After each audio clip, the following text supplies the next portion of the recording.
Olá, hoje é dia 1º de maio de 2019, dia do trabalho ou dia do trabalhador, segundo alguns, e eu queria aproveitar esse tema para trazer aqui algum assunto criminal relacionado ao trabalho. Se você não sabe, o título 4 do nosso Código Penal, ele trata dos crimes contra a organização do trabalho. E aí do artigo 197 até o 207 vai falar especificamente sobre isso, dos crimes relacionados às relações de trabalho. Mas eu queria falar a respeito do artigo 197, que traz o crime de atentado contra a liberdade de trabalho, e falar um pouco sobre algumas curiosidades sobre isso. No último dia 26 de abril de 2019, no Jardim Catarina, em São Gonçalo, estado do Rio de Janeiro, traficantes determinaram que proprietários de estabelecimentos comerciais não abrissem suas portas. Isso por causa da morte de um traficante conhecido como Schumacher ali. E só uma curiosidade, eu morei nessa região aí, no Jardim Catarina, no ano de 2005, quando eu morei no Rio de Janeiro. Passada a curiosidade, e aí? Que crime é esse? Do traficante determinar que estabelecimentos comerciais não sejam abertos ou determinar que se fechem os estabelecimentos que estiverem abertos. Isso está previsto lá no artigo 197, no inciso 2, na primeira parte. Vamos lá ver o que o artigo nos diz. Constranger alguém mediante violência ou grave ameaça, inciso 2, a abrir ou fechar o seu estabelecimento de trabalho.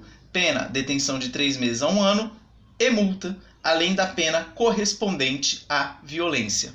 Então percebam, você tem um crime de atentado contra a liberdade de trabalho e mais o crime associado à violência ou à grave ameaça. Um caso hipotético aqui que os traficantes determinam que os moradores lá, os proprietários, não abram seus estabelecimentos. E só fizerem isso, parou por aí, e o proprietário foi lá e, acatando a ordem, não abriu, ele vai responder pelo artigo 197 do Código Penal. Lógico que se ele determinou que se fechasse o estabelecimento, além disso, vai lá e pratica um dano, pratica uma ameaça, uma lesão corporal ou algo do tipo, ele vai responder pelo artigo 197 e pelo crime de dano, se for o caso 163, ou pelo artigo de lesão corporal, 129, ou pela ameaça, 147.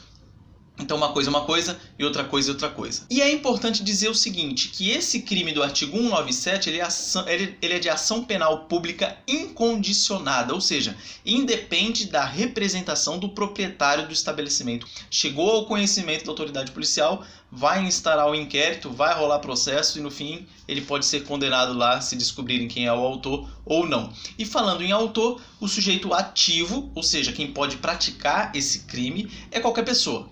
Qualquer um que vá e determine que você abra ou feche estabelecimento comercial pode ser sujeito ativo e pode responder por esse processo.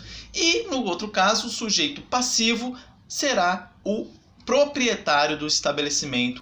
Tem uma briga tem uma divergência aí, duas correntes que não tem majoritária ainda, que falam a respeito de que a pessoa jurídica pode ser vítima desse crime aí do artigo 197. E tem gente que fala que sim, tem gente que fala que não. Eu, particularmente, falo que não, que pessoa jurídica não pode ser vítima do artigo 197, apenas a pessoa física lá, representada pelo proprietário do estabelecimento, beleza? Forte abraço a todos, bom feriado e até a próxima.